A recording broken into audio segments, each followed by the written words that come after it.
welcome to a very special new feature on group text. I am partnering with my friend David Yuntif from the amazing Behind the Velvet Rope. And we're going to get together once a month and discuss everything reality television because, let's be honest, we're both junkies and we love breaking it down and gossiping about it. Right, David? I mean, this is way overdue, Melissa. I mean, what has taken us this long? Oh, life. Life. Sometimes it interferes with reality television. Unacceptable. Unacceptable. Okay, let's just start with, I watched the Randall Scandal documentary last night that you are in. By the way, looking very handsome. Let's just get that out of the way. I mean, thank you. I will take it. Yes, sure. Thank you. Okay, so it's on Hulu. It was based on this LA Times article. Explain to all of us, because you're in the doc, about what this is about. Because it's a big story. It started with an LA Times article.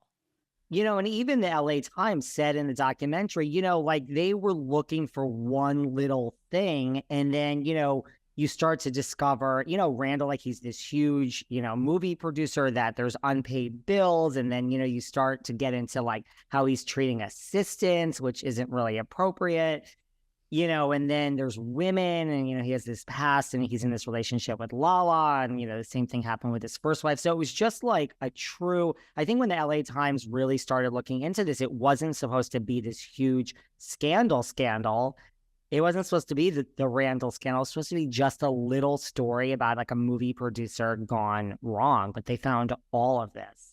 And the fact that he was on Vanderpump Rules, let's just add, you know, like a cherry on top, right?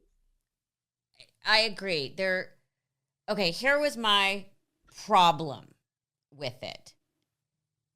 He's not the only scummy movie producer out there.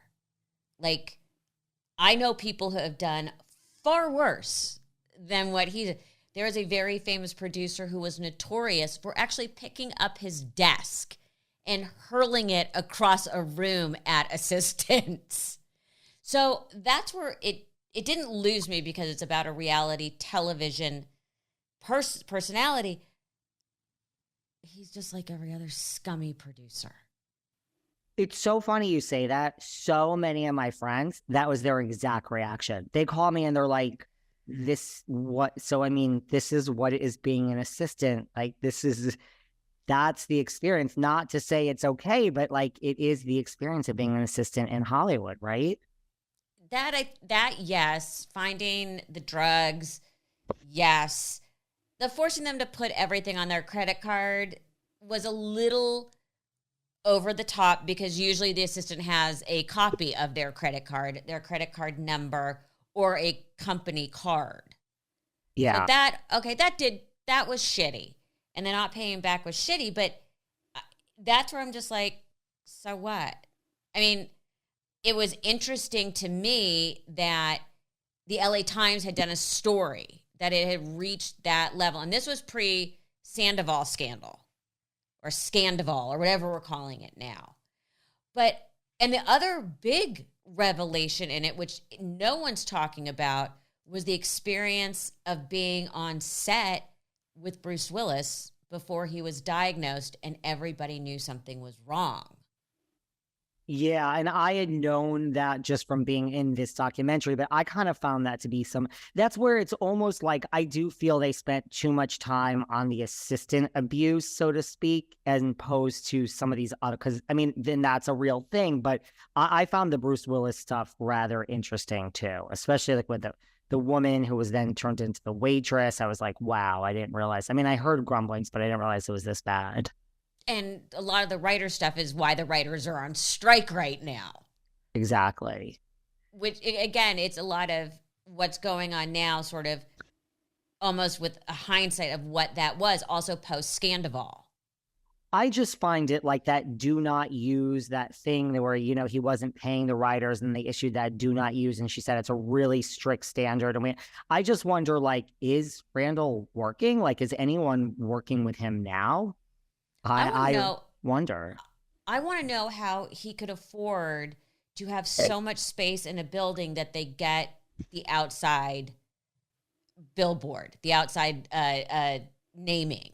Yeah. Because that means you are probably the biggest tenant of that building. And how did people not check? How were there not credit checks before moving into a building and putting their branding on it? Do they own the building?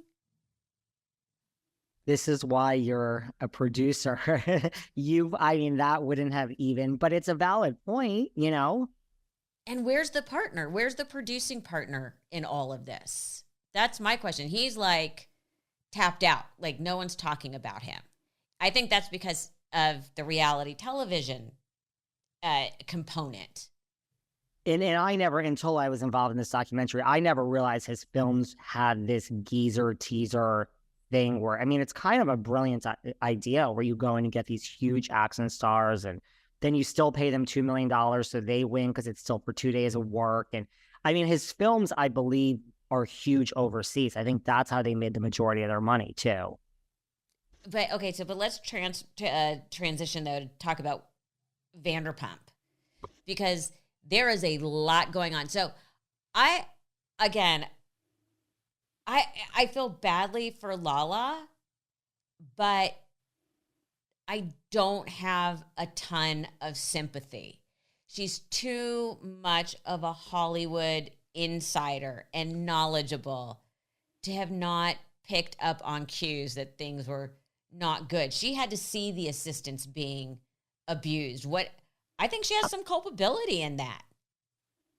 A lot of people do. A lot of people do.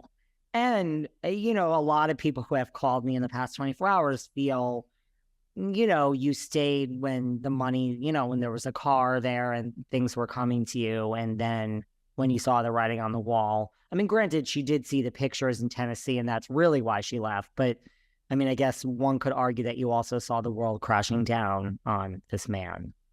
But more than that, you can't not realize how he's treating the assistants because you have a firsthand, a front row seat to it. And that makes me wonder if she thinks that kind of behavior towards assistants is okay, because you know how the other people are treating their people, which I don't think casts her in a really good light. Well, you are not the only one that feels this way. Yeah, it's more than just the world crashing in around her. She had to be there when he was on the phone screaming and abusing assistants.